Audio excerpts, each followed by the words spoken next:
म्हटला होता काय, तर लाजर आजारी आहे. आणि प्रभू काय म्हणला, लाजर आजारी आहे हे मला माहिती आहे, पण हा आजार कशासाठी, देवाच्या गौरवासाठी. मी पहिलेच सांगितलं स्वर्ग आहे, पण बरेच लोक काय म्हणतात काय माहिती कोणी कोणी, पण स्वर्गाचा अनुभव पृथ्वीवर का भेटतो, ज्यावेळेस तुमच्या लंगडे चलतात, मेलेले उठवतात, भूतग्रस्त बरे होतात, करण्यातून लोक बरे होतात, आणि मग स्वर्गाचा अनुभव तुम्हाला पृथ्वीवर होतो का नाही.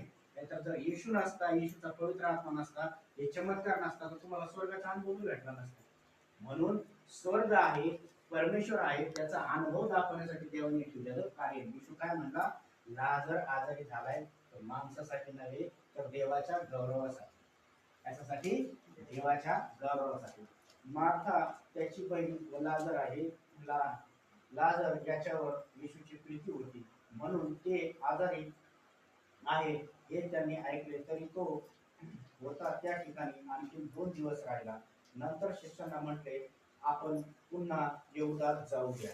मग शिष्य म्हणाले, गुरुजी, येहुदीत नुकताच तुम्हाला दगडमार करायला पाहत होते, तरी तुम्ही पुन्हा तिथं जाताय का.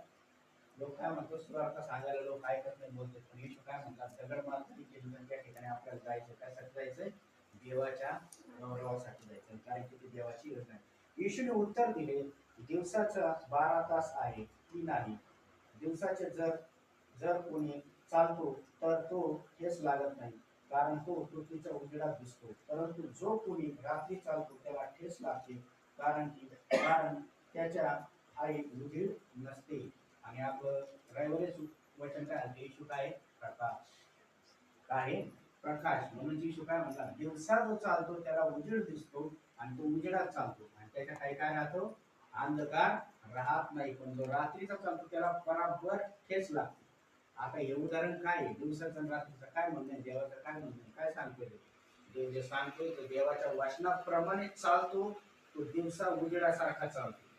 आणि जो देवाच्या वचनाप्रमाणे चलत नाही, तो अंधकारात चालतो, त्याला पुढे बी ठेचा लागतो. झालं किती काय पवित्र देवाविषयाचा जो ऑनलाईन करत आहे, प्रत्येकाला प्रशिक्षण बाप्पा येशू तुला असलेल्या प्रत्येक सत्याच्या वळाचा तुमच्या जीवनात रसीद करतो. कॅन्सर नीट येशूच्याच नाव, थायरॉइड नीट येशूच्याच नाव, ब्लड प्रेशर नीट येशूच्याच नाव, शुगरच्या आत नीट येशूचे नाव, कर्मी बाजारातून मोकळे व्हा, त्याचा दुसरा आपली प्रोट बाप्पा. जेवढे ऑनलाईन बघत आहे प्रत्येकाला तुझा पवित्र आत्म्याचा स्पर्श, टच, आणि प्रत्येकाची बॉडी मध्ये रबा रबा रबा टच, त्यांचा अंतरून बदल करू, त्यांचं जीवन बदल. आणि ऑनलाईन येताना प्रत्येकाला ब्लेस कर, जेणेकरून तुझ्याजवळ हे सर्व बरोबर कर. तुला पवित्र आत्मा त्यांना उठवून रोज ते प्रार्थना करतील, रोज देवाचं वचन वाचतील, आणि चर्चला देखील